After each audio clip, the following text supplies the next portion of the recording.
This is heaven? No, it's the great before. This is where new souls get their personalities, quirks, and interests before they go to Earth. I love that I had read that this started 23 years ago for you with the birth of your son. Talk to me a little bit about why that was a crucial point for this film.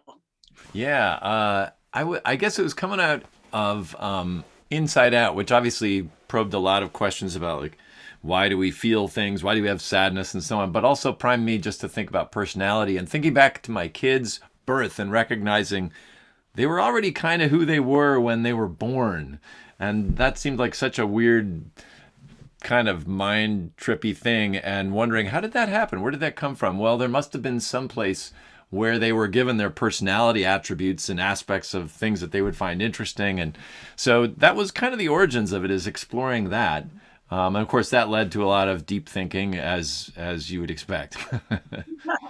Animation, it takes, years to develop. So this wasn't something that you just developed now, yet it's so perfectly placed for today. With the idea that, we have quarantine where it's a time to reflect. What is my purpose? Am I passionate about things? Should I make a transition? And then, of course, that this is the first time that we're seeing Black and brown characters on screen. So talk to me a little bit about why it's so perfectly placed. Yeah, luckily we have a time machine here at Pixar, so we knew what we were doing. No, I was kidding.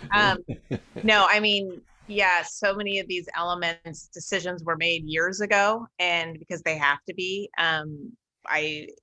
it's just kismet how well the timing is working out.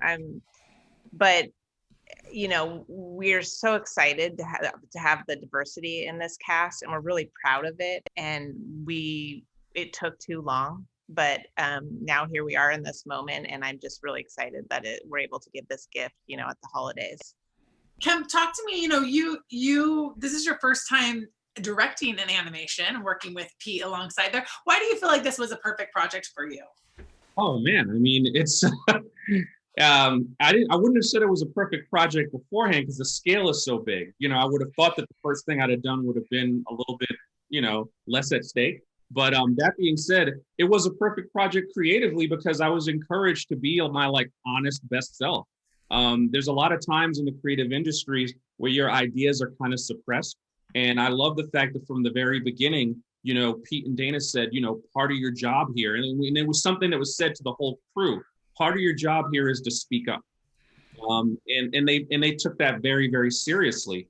And I just kind of dove into that from my first week there. When I had ideas or things came to me, everyone was always open and receptive to those ideas. You didn't always get your idea in. Sometimes those things were wrong, but it was a kind of collaboration that you hear the term collaboration thrown around in Hollywood and filmmaking a lot. Trust me, it's nowhere near real collaboration. And this was so much closer to a pure kind of collaboration, which at times is frustrating because when you have 500 voices that all matter, there are days where you just kind of want to shut everyone up. Yeah. That's the bad. The positive is that you always feel like your voice is being heard. So I can't really think of a better, for first experience for me to have had than to also learn from so many people who are so great at what they do.